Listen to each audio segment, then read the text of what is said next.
Thank you so much, and also welcome to the strugglers. You are welcome to join us anytime also during this presentation. I will not be offended. You now got some of my story. The rest of my story since I left Tryg as a CEO, I spent with Allianz. You're probably more familiar with Allianz as part of the board of Allianz.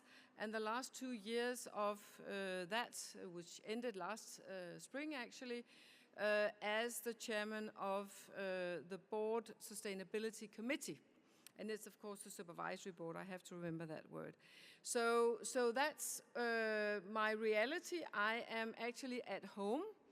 And I'm at home in more than one sense because, funnily enough, I started my career within insurance as a claims handler in the auto or in the car department. So being here together with you as insurance industry and also being in a car museum, it all comes together with what I'm doing right now. So I want to engage a little with you, and I want you to raise your hand if you, yourself personally, or your company has already experienced effects of climate change. Okay, you are there. You have experienced the effect of climate change, and I can tell you we have to go 20 years back when I started in my job as a CEO of Tryg in those days to talk about climate change.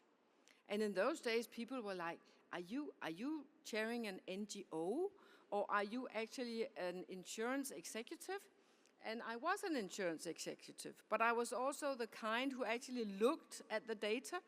Now we have a lot of data. In those days, we had less, but we could see it already then, especially if we were reinsurers. We could see that something was happening and that we need to deal with it.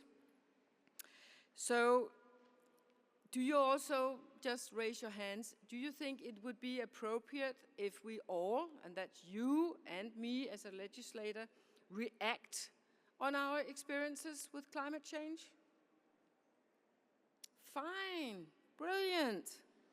So, at the same time, you now know that we are sitting in the parliament with a lot of legislation, and I remember when it was coming in, we could see it coming in Allianz, and it was not like this or this, it was like piles of legislation, numerous pieces of reporting, and we were slightly overwhelmed, even in a company as big as Allianz.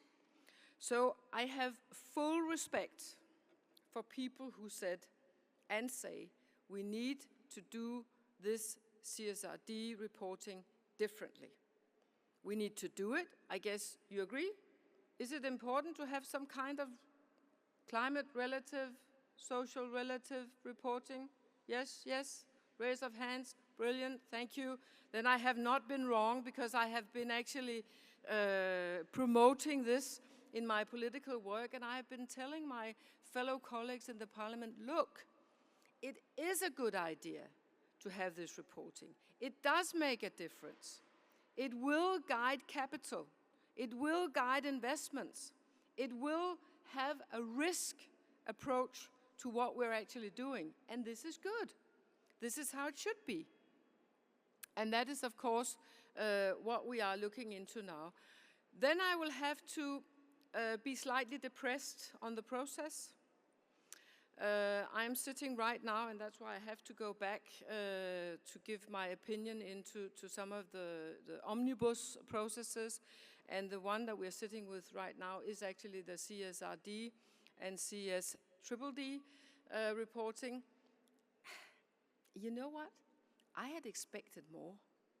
I had expected more brain work behind saying, let's do this more intelligently. Let's keep up the spirit of what we wanted to achieve, but let's do it more brilliant. That's not what we're seeing.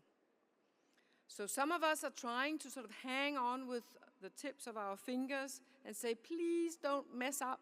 Please don't make it even more complicated. Please talk with insurers and investors who actually enjoy the fact that there is a standard reporting, something that we can lean upon when we look at risks.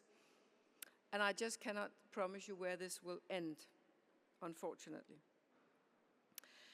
I do think that, and I wrote we, but I will have to say you as an industry definitely needs this reporting to make sure that you can actually use your investment power to get things on a different, into a different area. And this goes for many areas. It's not only the climate issue, it's also the social aspects. How many of you have in your risk mapping mapped social unrest? Good for you, because it's there. If we don't worry about it in the times we're living in, we're going to see it. We're going to face it. And that's why all big actors, every single business, insurance, shoe producers, whatever you could think about, we all have to take our fair share of also the social responsibility. Otherwise, we will face big issues. And here comes my next question to you. How many of you have promises to your customers? How many of you promise to take care of your customers? Come on, your insurers, your suppliers of peace of mind. That must be all of you. Do you do it? Does it happen? Is it real? If I was a customer with you, would I experience it? Do you measure it? Do you put it into your scorecard? Yes? All good. That's all good. Then how many of you guide your customers in forehand? If you know there is an incident out there, might be a storm, might be flood, might be forest fires, how many have a service to your customers to actually warn them? Whoa, not a lot. Here's something to take home. I mean, I would expect that my insurer would be worried. I mean, I live very close to the sea, so if you had a sea rise and something, I would definitely expect that it's not only my municipality. I mean, they're actually good at it. But I would also expect my insurer to be there for me, to guide me, to say, this is what you should do, this is how you should secure your house, this is what you should do if it's a business, this is how you should go by this situation. And why is this a good idea? It's a good idea for customer service, yes? Does anybody else have an idea of what it helps? Why is it helpful? Do you promise your shareholders anything? Yeah? You promise your shareholders that you will keep down costs? Do you think being proactive in warning your customers actually keeps down costs? It does. Dramatically. So that's definitely a good idea. And here you actually have a position that you can take, that we as lawmakers, we could not do anything in this regard. We just cannot do anything. We might, over time, develop, and this is part of the RescEU and the whole risk assessment that is happening now in Brussels.